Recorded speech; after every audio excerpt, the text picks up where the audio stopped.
Indur politics లో కూడా ముగ్గురు నేతలు అయితే కీలకంగా మారారు. ఓ పక్క చూసుకున్నట్లయితే ఒక కాంగ్రెస్ లోనేమో పొద్దుటూరి సుదర్శన్ రెడ్డి రెడీగా ఉన్నారు. బీజేపీకేమో ఎంపీ ధర్మపురి అరవింద్ రెడ్డి, అదేవిధంగా బీఆర్ఎస్ కేమో కల్వకుంట్ల కవిత. వీళ్ళు ముగ్గురు కూడా పోటీ బాగా ప్రజల్లో నిత్యం మమేకమవుతున్నారు. ఒకలేమో గడప గడపకో బీజేపీ అంటే, ఇంకొకలేమో ఆత్మీయ సమ్మేళనాలు, ఇంకొకలేమో ఏం సాధించామో ప్రజలకు చెప్తా ఉన్నారు. సో వీళ్ళ మధ్య ఆధిపత్య పోరు అనేది బాగా పెరుగుతోంది. ప్రజల్లో వీళ్ళు బాగా మమేకమవుతా ఉన్నారు.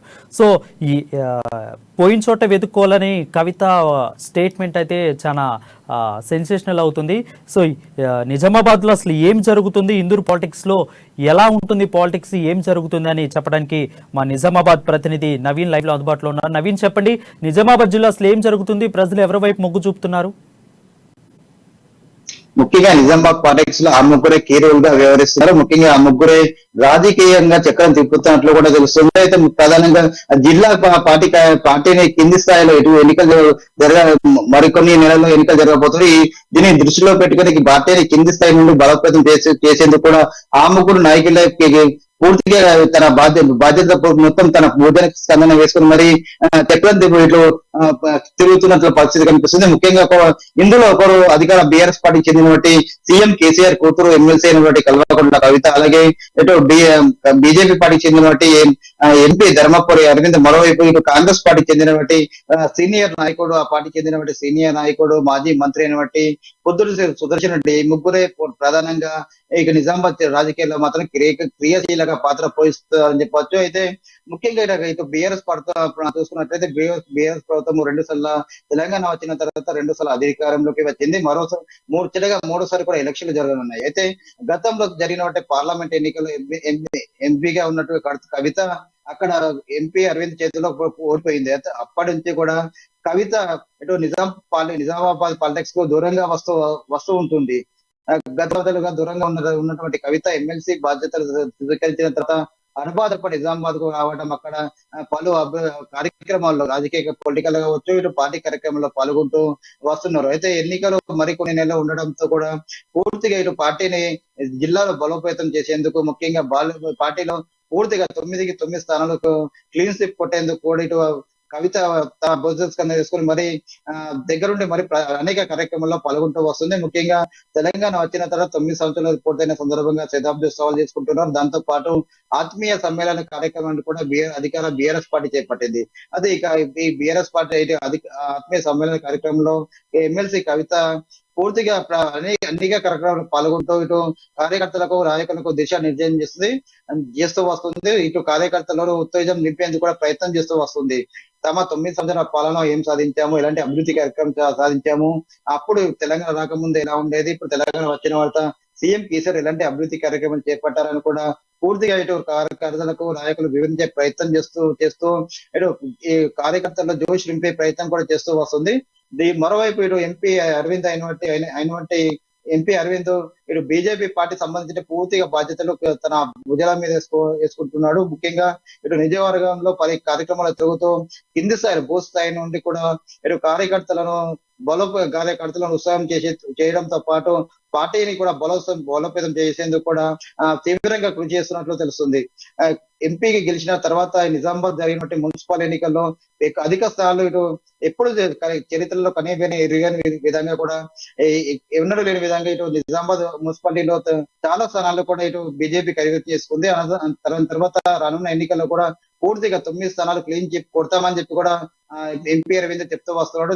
దీనికి కోసం ఇటు నిజామాబాద్ తో పాటు ఇటు ఆర్మూరు, బాల్కొండ, ఇటు బోధన్ మంటిపాలు నియోజకవర్గంలో తానే స్వయంగా తిరుగుతూ అక్కడ కార్యకర్తలకు దిశానిర్దేశం చేయడంతో పాటు అనేక కార్యక్రమాల్లో పాల్గొంటూ ఇటు అధికార పార్టీకి పూర్తిగా విసురుతూ వస్తున్నాడు.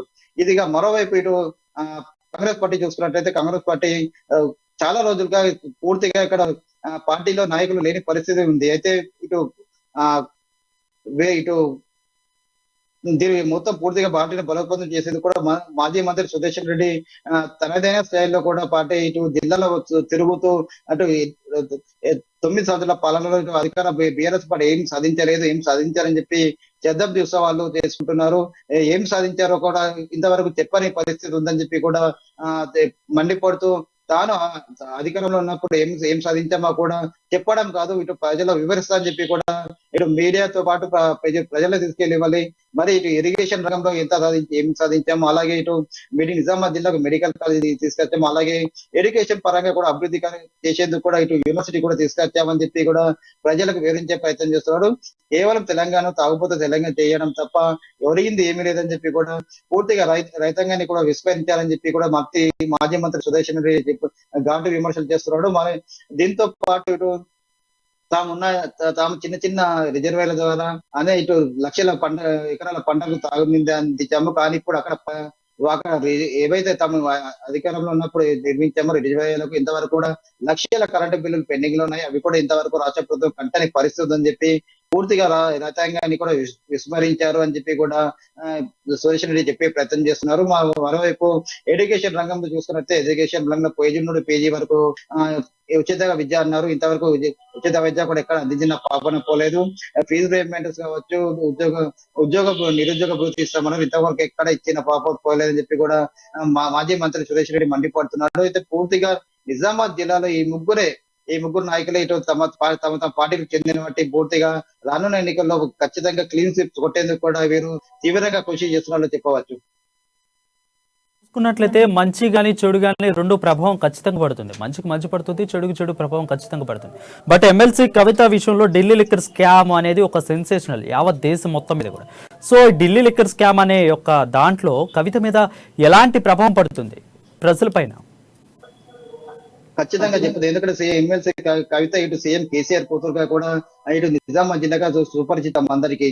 అయితే ఒక మహిళ ఉండి కూడా లిక్కర్ కేసులో ఇరుక్కోవడం అది ఇటు ఇటు రాష్ట్ర వ్యాప్తంగా కూడా ఇక్కడ అనేక ప్రాంతాల్లో కూడా బెల్ట్ షాప్ లో విచ్చలవిడిగా మందు కూడా విచ్చలవిడిగా ఇటు మద్యాన్ని కూడా వేరులో పారిస్తుందని చెప్పి కూడా ప్రతిపక్షంలో మండిపడుతూ వస్తున్నాయి. దీంతో ఇప్పుడు ఎమ్మెల్సీ కవిత కూడా ఈ లెక్కల కేసులు ఎక్కువడంతో పూర్తిగా ఇటు ప్రతిపక్షానికి ఒక మంచి అస్త్రం కూడా దొరికిందని చెప్పవచ్చు. రానున్న ఎన్నికల్లో ఈ అస్త్రాన్ని పెట్టి మరి అధికార బీఆర్ఎస్ పార్టీకి తగిన బుద్ధి చెప్పేందుకు ఇటు టీఆర్ఎస్ బీజేపీ పార్టీ కావచ్చు, కాంగ్రెస్ పార్టీ కావచ్చు ఆయన ప్రణాళికలు చేపడుతున్న పరిస్థితి కనిపిస్తుంది. ఇప్పటికే చాలా మటుకు జిల్లాలో కూడా ఇటు ఎమ్మెల్సీ కవిత చేస్తున్న బీఎస్ పార్టీకి పూర్తిగా చాలా డ్యామేజ్ కూడా జరిగిందని చెప్పవచ్చు. ఈ అస్త్రం అస్త్రంతోనే వీటు రానున్న ఎన్నికల్లో ఇటు కాంగ్రెస్ పార్టీ కావచ్చు, బీజేపీ పార్టీ కావచ్చు ముందుకెళ్లే ప్రయత్నాలుగా ముందుకెళ్లే సూచనలు మాత్రం కనిపిస్తాయి. ఖచ్చితంగా దీనిని అడ్డం పెట్టుకుని ఇటు ఎమ్మెల్సీకి ఇటు తాగుబోతుల తెలంగాణ కాదు, తాము అధికారంలోకి వస్తే స్వచ్ఛమైన తెలంగాణ ప్రజల తెలంగాణ కూడా అందిస్తామని చెప్పి కూడా ఇటు బీజేపీ పార్టీ కావచ్చు, కాంగ్రెస్ పార్టీ కావచ్చు చెప్తున్న పరిస్థితి మాత్రం కనిపిస్తుంది. నవీన్, మనం చూసుకున్నట్లయితే 30 లక్షల మంది, దాదాపు 30 లక్షల మంది ఇంటి గడపను తొక్కాలి, ప్రజల సమస్యలు తెలుసుకోవాలని గడప గడపకు బీజేపీ అనే కార్యక్రమాన్ని చేపట్టింది. సో కొంతమంది నేతలు వెళ్ళలేదు, కొంతమంది నేతలు వెళ్ళారు, కొంత ప్రజా వ్యతిరేకత అయితే చూస్తున్నాం. సో పర్టికులర్గా నిజామాబాద్ జిల్లాలో ఎంపీ ధర్మపురి అరవింద్కి ఎలాంటి ప్రజాదరణ దక్కుతుంది అక్కడ ఇప్పుడు ప్రస్తుతం? అంటే గతంలో చూసుకున్నట్టే ఇప్పుడు పసుపు బోర్డు విషయంలో కూడా ఇటు పూర్తిగా పసుపు బోర్డు 100 రోజుల్లో పసుపు బోర్డు తీసుకొస్తాం, లేకుంటే తాను రాజీనామా చేస్తానని చెప్పి కూడా బాండ్ పేపర్ రాసిన పరిస్థితి కనిపిస్తుంది. దీంతో అక్కడ ఉన్న ప్రజలు చాలా వరకు మట్టికు ఇటు ఎంపీ అరవింద్ రెడ్డి గెలిపించారు. తర్వాత పసుపు బోర్డు కూడా తీసుకురాని పరిస్థితి ఉంది. అయితే ఇప్పుడు ఎంపీ అయిన తర్వాత 4 సంవత్సరాల తర్వాత ఇంతవరకు కూడా ఇటు అనేక ఎలాంటి అభివృద్ధి కార్యక్రమం చేపట్టాలని చెప్పి కూడా అధికార బీఆర్ఎస్ పార్టీ కావచ్చు, ఇటు ప్రతిపక్ష కాంగ్రెస్ పార్టీ కూడా చెప్తున్న పరిస్థితి మొత్తానికి కనిపిస్తుంది. అయితే పూర్తిగా ఇటు కొన్ని రోజులు ఇన్ని రోజులుగా ఇక్కడ బీజేపీ పార్టీ గడప గడప బీజేపీ కార్యక్రమం కూడా చేపడుతూ వస్తుంది. ఈ కార్యక్రమంలో కూడా అనేక మంది నాయకులు కూడా దూరంగా వస్తున్నారు. ఎందుకంటే ఎంపీ అరవింద్ ఉంటేది పోవడానికే ప్రధాన కారణం అని చెప్పి కూడా అక్కడ పార్టీ నాయకులు కూడా గుసగుసలు ఆడుకుంటున్న పరిస్థితి మొత్తం కనిపిస్తుంది. ఇదే కంటిన్యూ అయితే మాత్రం ఖచ్చితంగా రానున్న రోజుల్లో ఇటు ఎంపీ అరవింద్ కావచ్చు, ప్రతిపక్ష బీజేపీ పార్టీకి కావచ్చు ఖచ్చితంగా దెబ్బ తగులుతుందని చెప్పవచ్చు. అయితే కర్ణాటక ఎలక్షన్ తర్వాత మాత్రం ఖచ్చితంగా కాంగ్రెస్ పార్టీ కూడా పుంజుకుంటూ వస్తుంది. ఇటు మాజీ మంత్రి సుదర్శన్ రెడ్డి కూడా రంగంలోకి దిగి తానే స్వయంగా రంగంలోకి దిగి పార్టీని బలోపేతం చేయడంతో పాటు ఇటు నిజామాబాద్ జిల్లా ఇటు కాంగ్రెస్ పార్టీకి కంచుకుంటగా ఉంటూ వస్తుంది. అయితే పూర్వ వైభవం తీసుకొచ్చేందుకు కూడా తానే రంగంలో దిగి అనేక కార్యక్రమాలతో చేపడుతూ వస్తున్నాడు. ఖచ్చితంగా రానున్న రోజుల్లో కాంగ్రెస్ పార్టీకి మాత్రం మంచి మెజార్టీ కూడా వస్తుందని చెప్పవచ్చు. నవీన్, అది